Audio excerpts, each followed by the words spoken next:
Henry and Gordon were alone with James. Although Sir Topham Hatt was beginning to think well of him, whenever a chance came, the other engines would talk of nothing but bootlaces. "Remember when they had to use a bootlace to get you out of trouble, James?" they would tease. James tried to get back by talking about Henry, who got shot up in a tunnel, and Gordon, who got stuck on a hill. But they wouldn't listen. "You talk too much, little James," said Gordon. "A fine, strong engine like me has something to talk about. I'm the only engine who can pull the express. When I'm not there, they need two engines. Think of that.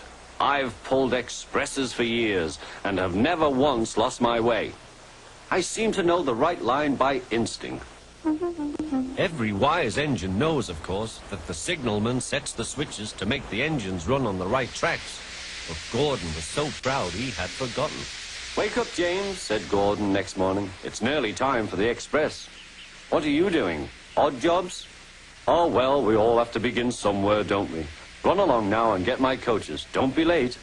James went to get Gordon's coaches. They were all shining with lovely new paint. He was careful not to bump them, and they followed him smoothly into the station, singing happily, "We're going away, we're going away."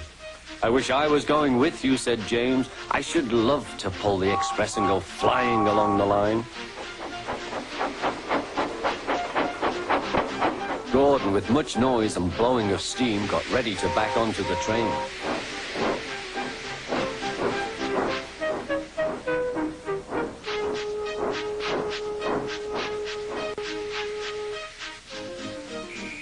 Sir Topham Hatt was on the train with other important people, and as soon as they heard the conductor's whistle, Gordon started. Look at me now," he puffed, and the coaches glided after him. "Poop, poop, poop, poop, poop. Goodbye, little James. See you tomorrow." James watched the train disappear and then went back to work. He pushed some freight cars into their proper sidings and went to fetch the coaches for another train. James had just brought the coaches to the platform when he heard a mournful noise. There was Gordon trying to sneak into the station without being noticed. "Hello, Gordon. Is it tomorrow?" asked James. Gordon didn't answer. He just let off steam feebly.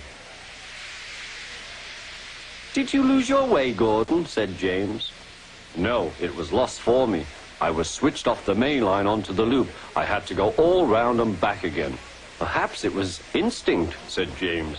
Meanwhile, all the passengers hurried to the ticket window. "We want our money back," they shouted. But Sir Topham Hatt climbed onto a cart and blew the conductor's whistle so loudly that they all stopped to look at him. Then he promised them a new train at once. "Gordon can't do it," he said. "Will you pull it for us, James?" "Yes, sir, I'll try." So James was coupled on and everyone got in. "Do your best, James," said Sir Topham Hatt. Come along," puffed James. You're pulling as well," sang the coaches.